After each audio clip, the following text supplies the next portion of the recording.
এবার নাজাত কাণ্ডে 8 জনের বিরুদ্ধে দায়ের হলো এফআইআর। বুধবার সকালে সন্দেশখালীর বাসন্তী হাইওয়ে সড়ক দুর্ঘটনার পর থেকেই উঠেছিল একাধিক প্রশ্ন রহস্য।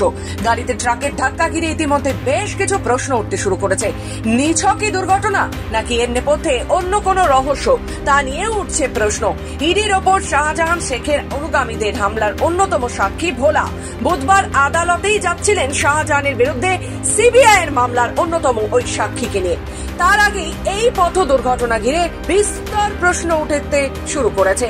ঘটনার পর বৃহস্পতিবার রাজবাড়ী আউটপোস্টে লিখিত অভিযোগ দায়ের করলেন ভোলা ঘোষ। এদিন বসিরহাট কোর্টের আইনজীবী কালীচরণ মণ্ডলকে সঙ্গে নিয়ে ভোলা লিখিত অভিযোগ দায়ের করেন। শেখ শাহজাহান, গাড়ির চালক আলী মণ্ডল সহ 8 জনের বিরুদ্ধে থানায় লিখিত অভিযোগ দায়ের করা হয়।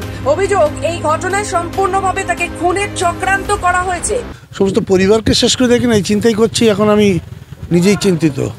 আপনি বলছিলেন আলিম মোল্লা তাকে লরি চালাতে দেখেছিলেন, এই আলিম মোল্লাকে তো এখনো পর্যন্ত গ্রেফতার করতে পারলো না পুলিশ। কমপ্লেনটা দেয়নি, আজকে দিয়েছি, তার চিন্তা না। বিধায়কের সঙ্গে কোনো কথা হয়েছে বা ফোন করেছিলেন? এমনি ওনার সঙ্গে আমার খুব বন্ধুসুলভ ব্যাপার, আমার ছোট ভাইয়ের মতন। এই ঘটনার পর থেকে আপনার পাশে কথা হয়েছে?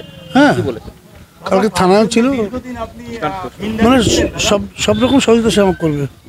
সেকশনটা পুলিশ এখনো পুট করেনি, তবে কমপ্লেনের বেসিসে তাতে অভিযোগটা মার্ডারের দিকেই যাচ্ছে। শাহজাহানের নাম কি আছে সেটা বলতে পারবেন?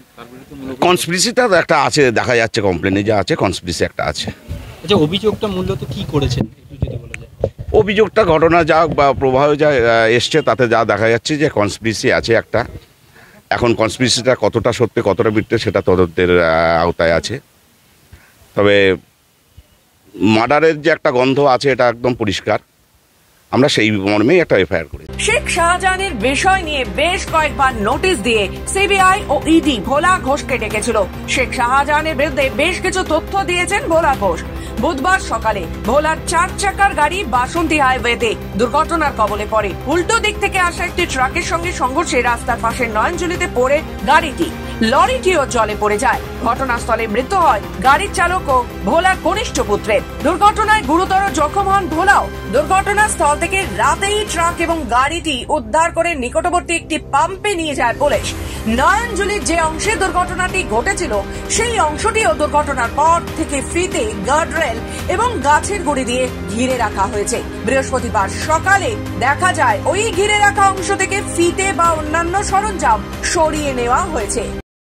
আলিম মোল্লাকে কি এখনো গ্রেফতার করতে পারেনি পুলিশ? গ্রেফতারের এখনো কোনো খবর নেই, এই পর্যন্ত কোনো গ্রেফতারের খবর। আপনারা প্রশ্ন তুলেছিলেন কি? প্রশ্ন তো তুলেছি, যেহেতু কমপ্লেন আমরা দিতে পারিনি সেহেতু তো কমপ্লেন না পড়লে ওনারা কি করে অ্যারেস্ট করবেন সেটাও একটা প্রশ্ন। কমপ্লেন দেওয়ার পরে দেখি পুলিশের কি হয়, না হলে তারপরে দেখা যাবে। হ্যাঁ, কমপ্লেন আমরা দিয়ে দিয়েছি, কমপ্লেন রেজিস্টারও হয়েছে। হ্যাঁ, সন্দেশখালী এই নেজার 640 কেস নাম্বার। হ্যাঁ, তাহলে